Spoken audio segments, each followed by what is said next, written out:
Kumar study learning के इस YouTube channel के अंदर आप सभी का स्वागत है। मैं हूं अनिल और आज इस वीडियो के अंदर हम बात करने वाले हैं ऐसे 24 क्वेश्चन जो कि आपको इस एग्जामिनेशन में बिल्कुल अच्छे तरीके से पास करा सकते हैं।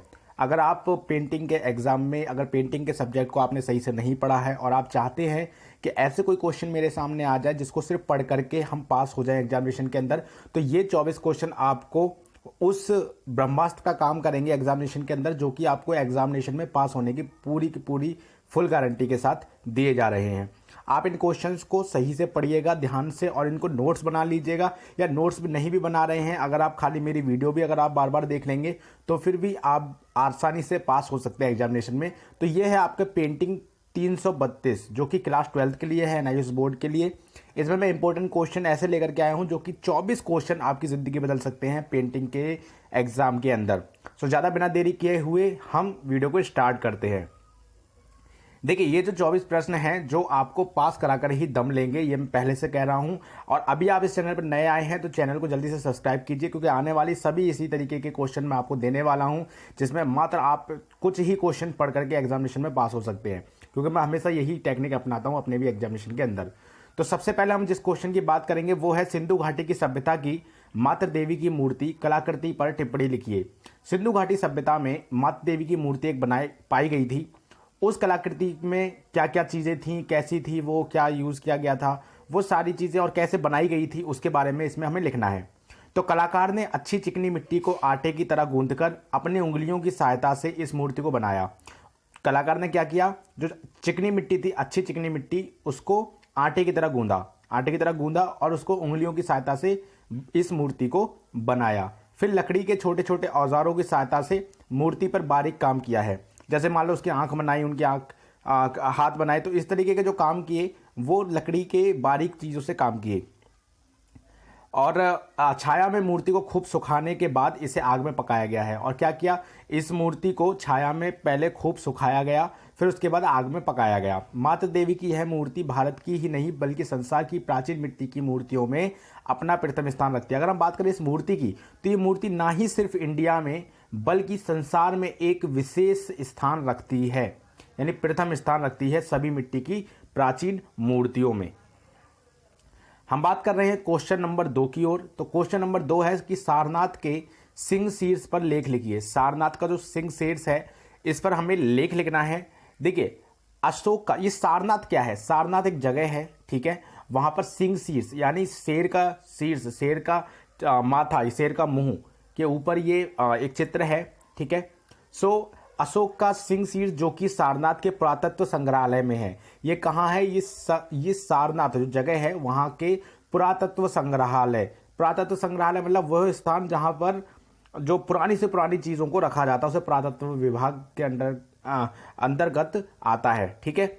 सो यह अशोक स्तंभ शीर्ष है। ये क्या है, ये अशोक स्तंभ है, यानी कि अशोक का स्तंभ एक शीर्ष है। जैसे कि आपने देखा होगा, आपने नोट देखा होगा, तो नोट में बीच में एक 3 मुंह दिखते हैं हमें शेर के, ऐसे करके, ऐसे सांप की तरह दिखते हैं हमें 3 मुंह, और 4 भी होते हैं। तो हमारा सम्राट अशोक का शीर्ष स्तंभ है, जिसे महान सम्राट अशोक ने 3री शताब्दी ईस्वी पूर्व सारनाथ के हिरन पार्क में मृगादावा में स्थापित किया था। कहाँ किया था, मृगादावा में स्थापित किया था, ठीक है।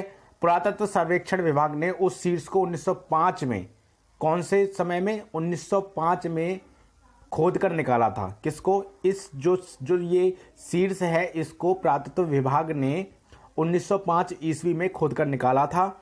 यहाँ यह शीर्ष जैसा कि आज सुरक्षित है, लगभग 7 फुट ऊंचा है। आज भी ये जो शीर्ष है ये 7 फुट ऊंचा है, जो कि आज भी सुरक्षित है। हम बात करते हैं तीसरे क्वेश्चन की ओर। अजंता की गुफाओं के विषय में आप क्या जानते हैं। तो अजंता की गुफाएं, ये अजंता की गुफाएं हैं कहाँ पर, तो अजंता की गुफाएं महाराष्ट्र के औरंगाबाद जिले में स्थित हैं। इस क्षेत्र में कुछ अंग्रेज शिकारी शिकार खेलने के लिए आए थे, जिन्हें इन अद्भुत गुफाओं का पता लगा। क्या हुआ, जब जो अंग्रेज थे, अंग्रेज शिकार करने के लिए गए थे इन जंगलों में, मतलब इस जगह पे, इस क्षेत्र में, तो क्या हुआ, उनको ये कुछ गुफाएं प्राप्त हुई। तो जब उन्होंने गुफाओं को देखा तो इसमें तो बहुत कुछ था, तब उन्हें ये गुफाओं के बारे में पता चला। अजंता में कुल 29 गुफाएं हैं। अजंता में कुल कितनी गुफाएं हैं, 29 गुफाएं हैं। इन गुफाओं में 6 गुफाओं के चित्र ही स्पष्ट रूप से दिख रहे हैं, यानी कि टोटल 29 गुफाओं में से केवल 6 गुफाएं ही हैं जिनके चित्र सही से दिख रहे हैं, बाकी सभी 23 गुफाओं के चित्र स्पष्ट नहीं दिख रहे हैं। शेष गुफाओं के चित्रों की आकृतियां नष्ट हो गई हैं, यानी जो शेष गुफाएं हैं उनकी आकृतियां बिल्कुल नष्ट हो गई हैं, बिल्कुल खत्म हो गई हैं। और अजंता की गुफाएं चैत्य और विहार कहलाती हैं। अजंता की जो गुफाएं हैं वहां पर कुछ जगह को चैत्य कहा जाता है, कुछ को विहार कहा जाता है। चैत्य गुफाएं जो होती थी उनमें उपासना की जाती थी, पूजा अर्चना की जाती थी, भक्ति की जाती थी। और जो विहार हुआ करते थे वहां पर जो भिक्षु होते थे वो रहने और अध्ययन करने के लिए बनाए गए थे, यानी जो विहार थे वो भिक्षुओं को रहने और अध्ययन प्राप्त करने के लिए बनाए गए थे। ठीक है, तो ये मैंने आपको बता दिया। चौथे क्वेश्चन की ओर बढ़ते हैं। एलोरा के कैलाश मंदिर की महिषासुर मर्दिनी मूर्ति की विशेषताएं बताएं। एलोरा के कैलाश मंदिर की महिषासुर मर्दिनी मूर्ति की विशेषताएं बताएं। तो एलोरा के कैलाश मंदिर महाराष्ट्र में औरंगाबाद जिले में स्थित है। कहां पर है कैलाश मंदिर एलोरा का? महाराष्ट्र के औरंगाबाद जिले में। इन मंदिरों का निर्माण राष्ट्रकूट राजा कृष्ण प्रथम ने कराया था। किसने कराया था? राष्ट्रकूट राजा प्रथम ने कराया था। इस मूर्ति में महिषासुर को देवी दुर्गा द्वारा मारते हुए दर्शाया गया है। इस मूर्ति में क्या दिखाया गया कि जो महिषासुर राक्षस है उसको देवी दुर्गा जो है मार रही हैं।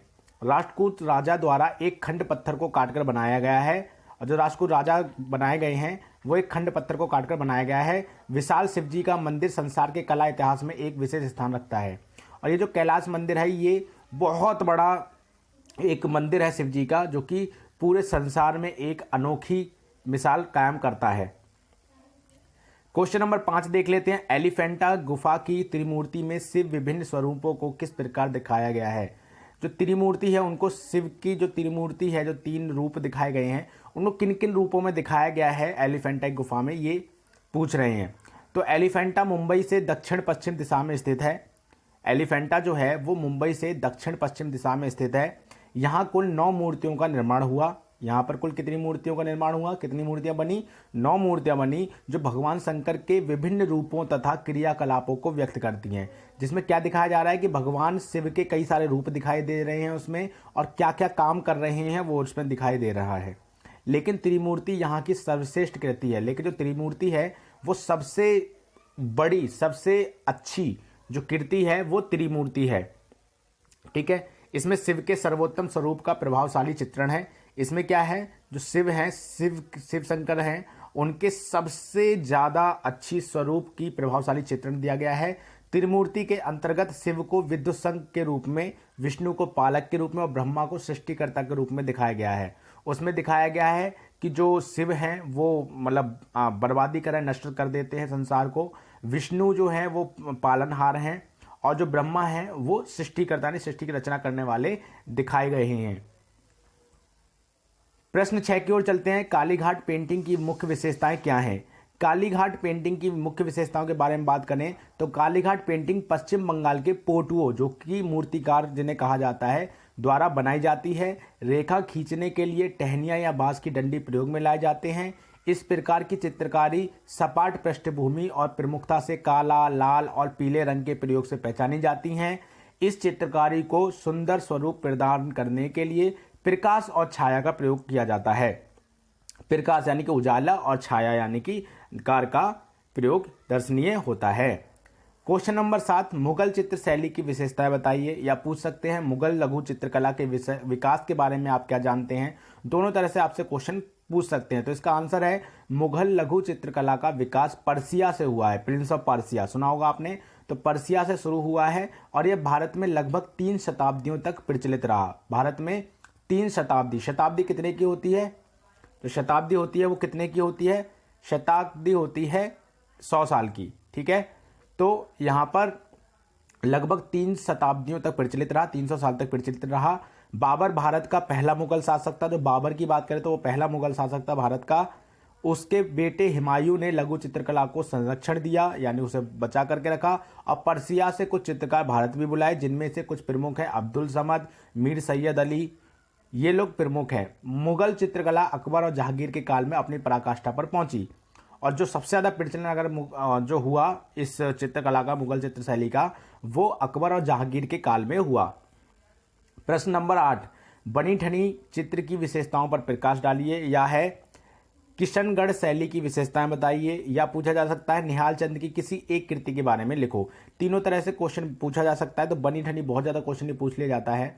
सो किशनगढ़ यानी कि राजस्थान में एक जगह है किशनगढ़, शैली में बनी निहाल चंद की रचना बनी ठनी एक अनुपम कलाकृति है, एक बहुत ही अच्छी कलाकृति है, बहुत ही अच्छी कृति है।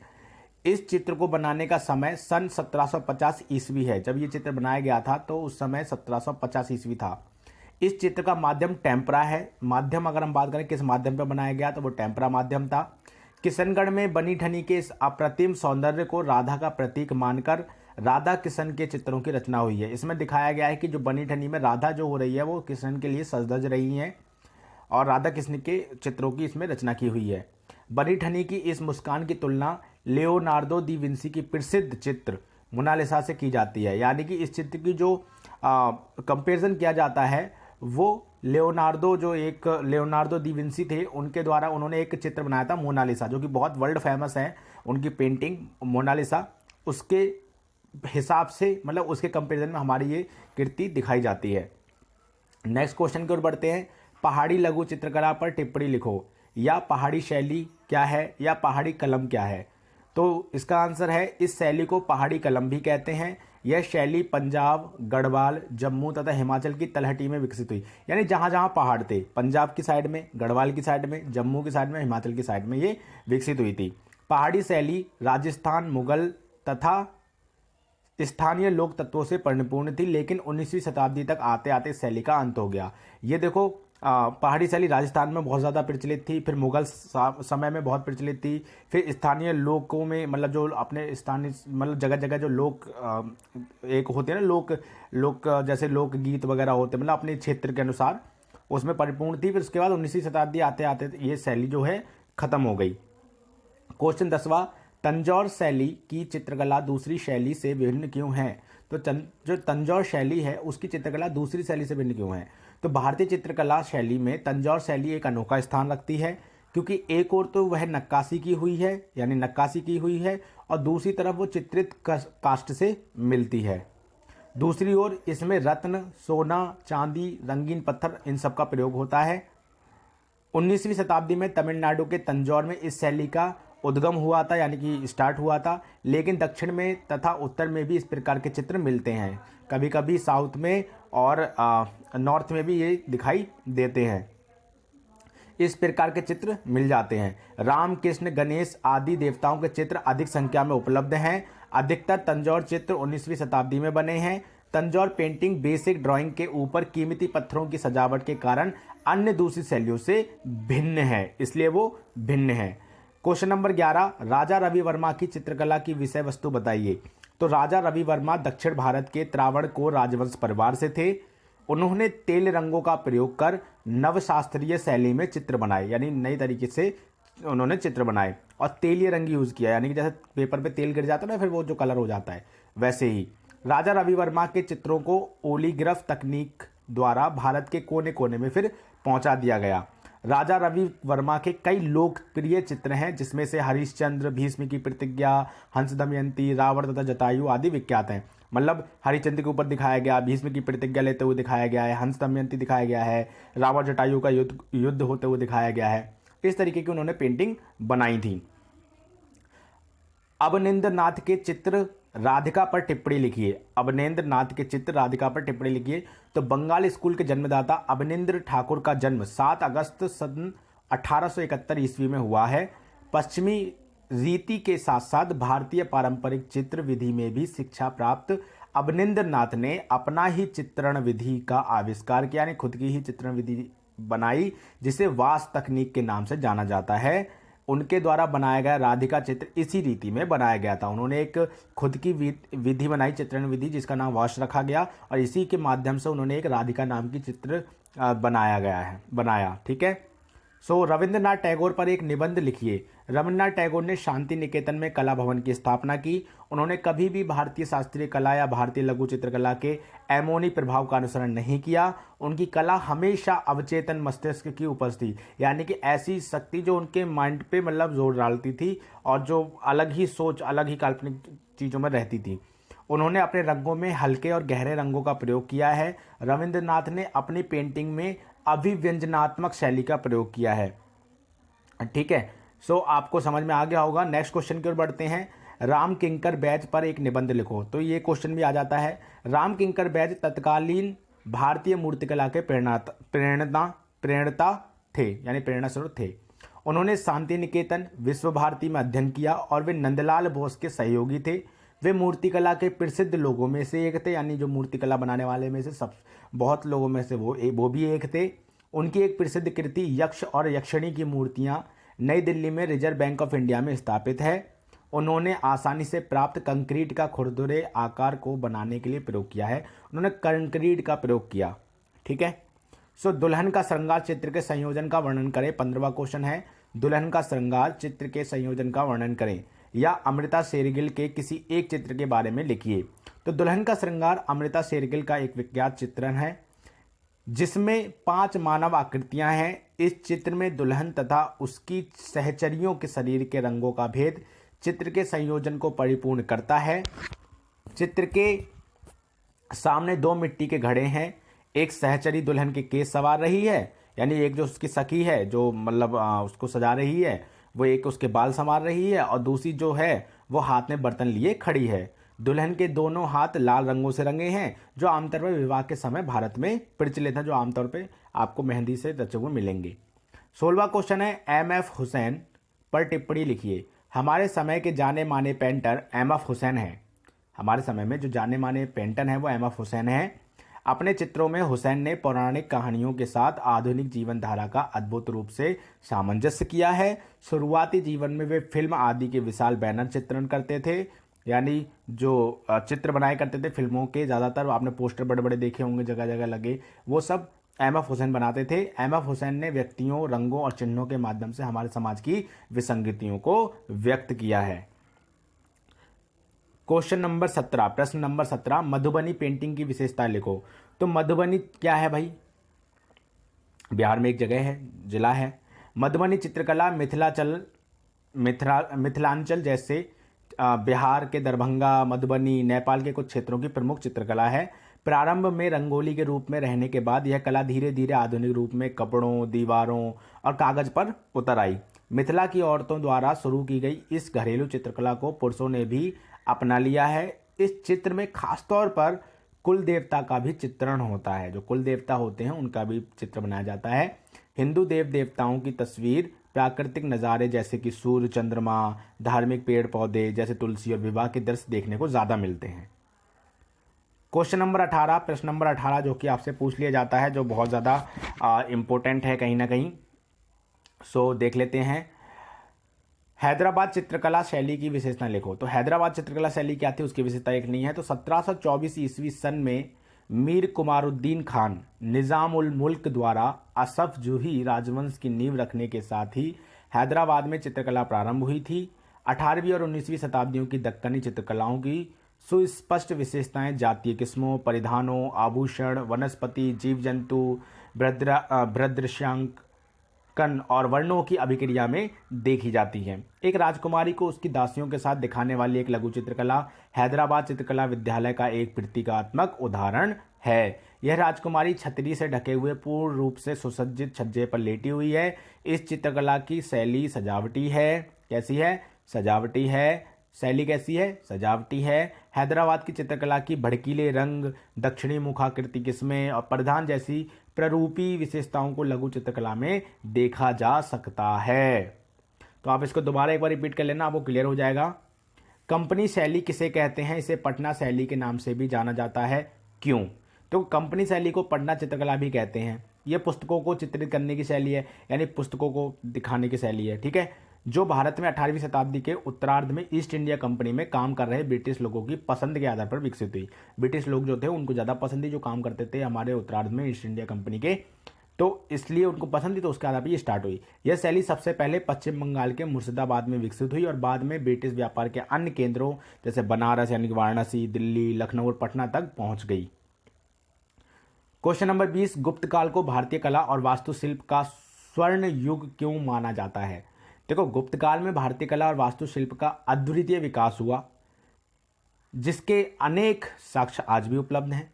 संभवतः इसी आधार पर इस युग को भारतीय कला के इतिहास में स्वर्ण युग की संज्ञा दी गई है, यानी गुप्त काल को ही स्वर्ण युग कहा गया है। गुप्त काल की सबसे महत्वपूर्ण उपलब्धि अजंता की गुफाओं में चित्रकारी और बुद्ध प्रतिमाओं का निर्माण है। सारनाथ की बुद्ध प्रतिमा गुप्त काल देन की है। ठीक है, गुप्त काल की ही देन है। ये बहुत ज़्यादा इसमें मैटर करता है। क्वेश्चन नंबर 21 की ओर बढ़ते हैं। लॉस्ट वैक्स विधि क्या है? यह विधि अथवा तकनीक लोक कांस्य मूर्तिकला से किस प्रकार संबंधित है? तो लॉस्ट वैक्स विधि की तकनीक मिट्टी द्वारा मूर्तियों को बनाकर इसे पकाया जाता है, जैसे कुम्हार एक करता है। मधुमक्खियों का मोम इन मूर्तियों पर लपेटकर सांचा बनाया जाता है। इसके चारों ओर मिट्टी का लेप किया जाता है, फिर इसे धूप में सुखा दिया जाता है, फिर ताप देकर यानी कि थोड़ा उसे गर्म करके मोम को पिघलाकर इसे निकाला जाता है। सांचा को तोड़कर फिर मूर्ति निकाल दी जाती है। मध्य प्रदेश के जनजातीय लोगों द्वारा डोकरा कांस्य प्रतिमाएं बड़ी कुशलता से बनाई गई हैं।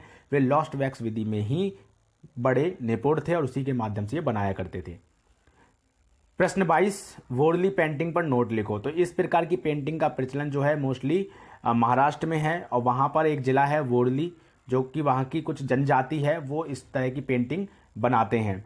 मनुष्य की आकृतियाँ त्रिकोण और कुछ सीधी रेखाओं द्वारा बनाई जाती हैं, लेकिन फिर भी इस चित्रकारी में स्वाभाविक और सजीवता का महत्वपूर्ण बड़ा सुंदर उदाहरण मिलता है। प्रश्न नंबर 23, लोक चित्रकला की विशिष्ट विशेषताओं को स्पष्ट कीजिए। तो लोक चित्रकला की विशेषताओं की बात करें तो भावनाओं को व्यक्त करने की कला मानव की प्रकृति है। यह जीवन के अनुभवों से स्वतः स्फूर्ति होती है। जो कुछ भी प्राप्त है उससे रंग और ब्रश तैयार किए जा सकते हैं। रेखा खींचने के लिए टहनियाँ या बांस के डंडे प्रयोग में लाए जाते हैं।